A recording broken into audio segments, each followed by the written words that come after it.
Okay, well, especially for today's session, we're gonna talk about modal auxiliary. Okay, modal auxiliary itu apa, Miss? Modal auxiliary itu di sini sudah tertulis ya teman-teman ya penjelasannya, yaitu kata kerja bantu, bagian dari auxiliary yang berfungsi untuk memberi makna tambahan atau memodifikasi dari kata kerja utama dalam suatu kalimat yang biasa terletak sebelum kata kerja utama. Intinya kalau modal auxiliary itu dia punya arti gitu, arti tambahan. Oke, seperti itu. Jadi kalau auxiliary verb biasanya kan nggak ada artinya ya, kayak dia tugasnya untuk mensupport ordinary aja, analoginya kayak gitu. Tapi kalau yang di sini modal auxiliary dia bagian dari auxiliary, ya kan?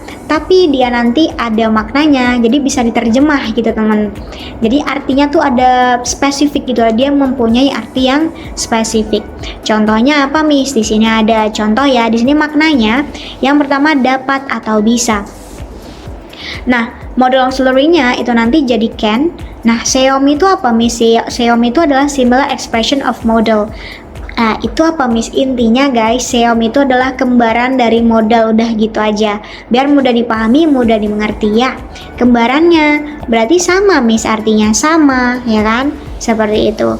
Jadi kalau ada can nanti seom dari can atau similar expression of modal, ya kan? Dari can itu adalah be able to. Be-nya nanti bisa menyesuaikan ya, bisa menyesuaikan subjeknya, atau kalau emang dia nanti letaknya berada setelah modal auxiliary yang lain itu nggak perlu diubah, oke? Tapi kalau dia dekat langsung sama subjek, bertemu langsung dengan subjek, baru dia diubah ya. Terus ada harus, yaitu must. Nah, ini nanti seomnya ada have to. Ini juga bisa disesuaikan ya, ada have to, has to, had to, kayak gitu. Kenapa, Miss, kok beda-beda? Nah, yang Miss tulis di sini itu adalah yang verb satunya gitu ya, bentuk pertamanya kayak gitu ya temen ya. Soalnya nanti kalau dia ketemu subjek yang tunggal, bentuk has-nya ada, yaitu berubah jadi has, ya kan. Kalau dia di masa lalu berarti berubah jadi had, kayak gitu aja. To-nya tetap ya, has to, had to. Yang ketiga ada boleh. Boleh itu nanti jadinya may. Terus lagi seomnya ada be allowed to. Oke. Nah kalau akan, Miss, akan itu will. Ini yang sering banget kita bahas ya. Nah kalau akan itu will, nah seomnya nanti ada be going to. That's it. Nah ada lagi yaitu seharusnya, ada should, ought to, atau had better. Pada dasarnya dia intinya bisa sama kayak gini ya, maknanya seharusnya, tapi nanti maknanya tuh beda-beda guys. Maksudnya dia bisa digunakan untuk hal yang berbeda-beda kayak gitu. Nah itu nanti seomnya, dia seom dari modal auxiliary ini tadi, dia bisa jadi be supposed to. That's it, okay? That's it. Lanjut, kita ke aturannya ya teman ya. Di sini ada 3 aturan utama, yaitu yang pertama, modal auxiliary itu selalu diikuti oleh bare infinitive atau verb one atau be. Contoh nih ya, Paul can speaks English. Ini nggak bener atau salah ya kan, incorrect, kurang bener. Benernya gimana, Miss? Kalau ada can ya pasti ketemunya verb 1. Tuh, jadinya Paul can speak English. Loh, Miss, kan itu subjeknya Paul. Bukannya kalau subjeknya Paul itu tunggal kita pakainya SIS. Iya, itu kalau nggak ada can-nya, temen. Semisal can-nya Miss buang kayak gitu ya. Nanti yang bener yang atas, kalau yang bawah malah nggak bener. Kenapa? Karena nggak ada can, nggak ada modal auxiliary. Tapi kalau ada modal auxiliary yaitu can, of course semua subjek akan bertemu dengan verb 1. Karena semua subjek nanti ketemunya ya can. Oke, nggak ada tambah-tambahan di situ ya teman ya. Oke. Terus di sini yang nomor 2, tidak boleh diikuti atau diawali oleh to ya. Ini contohnya yang diawali ya teman ya. Nah, contohnya he wants to can speak English tuh.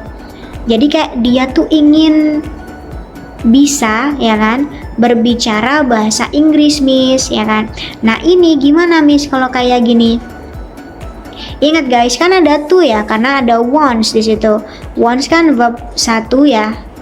Kalau di sini ada subjek he, berarti kalau ada wants itu verb SIS. Ingat, dia kata kerja yang pertama gitu loh. Maksudnya kayak ada dua kata kerja kan, boleh lagi, ingin sama bisa. Sorry guys. Nah, ingin sama bisa ada dua kata kerja gitu loh.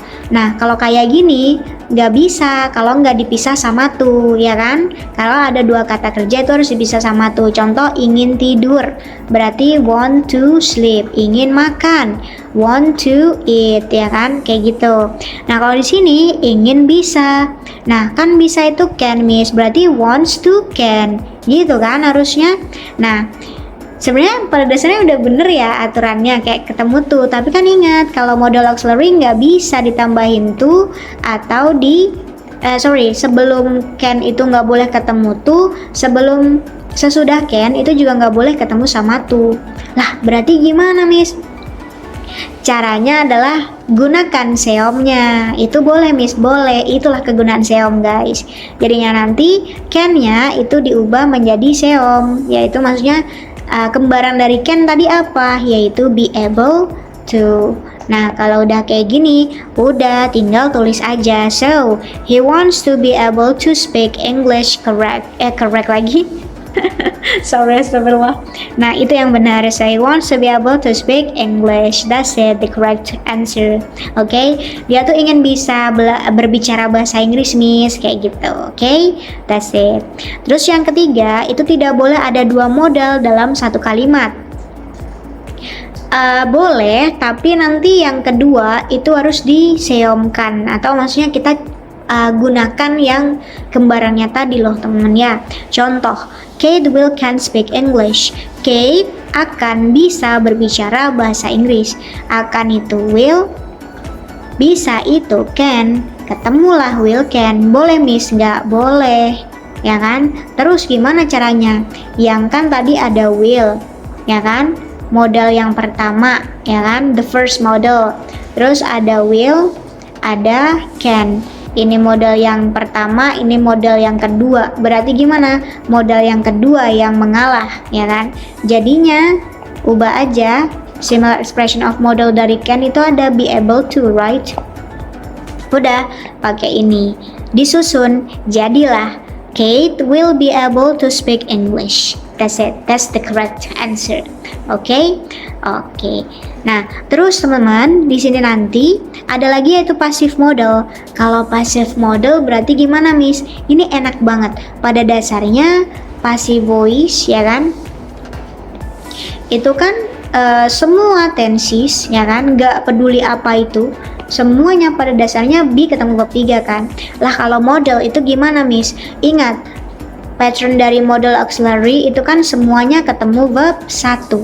Nah, jadi kalau modelnya, ya kan, model auxiliary, wait, sebentar. Nah, kalau model auxiliary ketemu verb 1, terus tadi be ketemu verb 3, ya kan, passive voice-nya. Kalau diubah jadinya gimana, miss? Yang dekat silangin aja, bentuk pertama dari be, ya tetap be. Verb 3-nya turun, ya kan, modelnya turun. Jadilah ini modal plus be plus verb 3. Nah, udah jadilah seperti itu ya. Contoh, tugas ini harus dikumpulkan hari ini. So this task must be submitted today. That's it. Dikumpulkan ya. Oke, mengumpulkan kan submit. Kalau dikumpulkan ya tinggal diubah ke verb 3. Jadinya submitted, ya kan? Submit, submitted, submitted. Oke, that's it. Sudah ya teman ya. Oke, kalau sudah kita lanjutkan. Lanjutin, miss? Iya, kita lanjutkan ke sini ya teman ya. Kita latihan soal sekarang.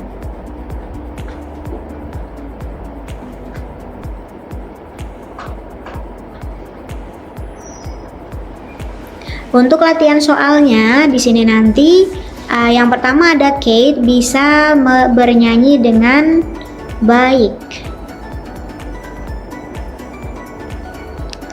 Kate bisa bernyanyi dengan baik. Kate can sing well. Kate can sing well. Kate can sings well. Or Kate can sings well. Tuh, ingat. Bisa itu apa, miss? Bisa itu kan can. Sebentar. Lah, kalau can ketemunya verb 1 atau verb PCS. Yuk. Kalau cans nggak mungkin Miss ditambahin S, jadi cans sing kita buang. Ini double SSS ya kan, pusing nggak tuh kebanyakan S ya kan. Iya, buang aja guys. So antara can sing sama can sings, kira-kira yang mana? Miss, aku ingat kata Miss. Kata Miss kan kalau dia itu apa can modal auxiliary ya, entah itu can, entah itu must, entah itu will, itu kan nggak boleh ketemu tambahan apapun. Jadi semuanya ketemunya verb 1 ya kan? Udah, jadi di sini jawabannya yang mana? Yang verb 1. Oke? Jadi jawabannya benar sekali. It's gonna be can sing. Kayak gitu. Tapi kan itu subjeknya Kate Miss. Sama aja guys, tetap aja. Jadi kita tetap pakai verb 1 ya. Oke, dia nggak peduli jamak tunggal mah, semuanya modal ketemu verb 1, oke? That's right. Sudah. Oke, untuk following questionnya ya, pertanyaan selanjutnya silahkan dikerjakan ya teman-teman ya. Just try to do it by yourself, okay, as good as possible. Semangat mengerjakan, okay? That's right. Lanjut, ini Miss kasih contoh lagi yang di sini ya. Di sini nanti untuk yang fill in the blank seperti biasa. Kalau ini dari bahasa Indonesia ke Inggris, okay? So you need to translate it from bahasa to English. Sama yang part yang kedua nanti dari bahasa Inggris ke bahasa Indonesia, okay? That's it. Kate bisa lari dengan sangat cepat, so Kate blank run really fast. Tuh, kira-kira apa? Bisa itu apa? Udah, langsung aja. Miss, bisa itu? Iya, bisa itu kan can, jadi langsung aja. So it's gonna be Kate can run really fast. Oke, dan selesai. Oke, lah untuk lanjutannya Miss kerjain ya. Silahkan dilanjutkan sampai nomor 10. Ntar kalau sudah lanjut ke sini. Bentar. Lanjut ke sini ya. Lanjut ke latihan berikutnya. Ada yaitu kalau di sini apa Miss? Ini nerjemah guys, nerjemah juga dari bahasa Inggris ke bahasa Indonesia. Will you please teach me how to solve this question? So, bisakah kamu mengajariku bagaimana cara blank soal ini? Nah, di sini ada solve. Solve itu apa? Iya, udah bener, menyelesaikan. Tinggal ditulis ini, udah jadi. Silahkan dilanjutkan untuk mengerjakan soalnya, ya kan? Dilanjutkan. Sorry. Oke, dilanjutin aja sampai nomor 10, oke? Semangat mengerjakan, selamat, semangat dan selamat, oke? So, thank you guys.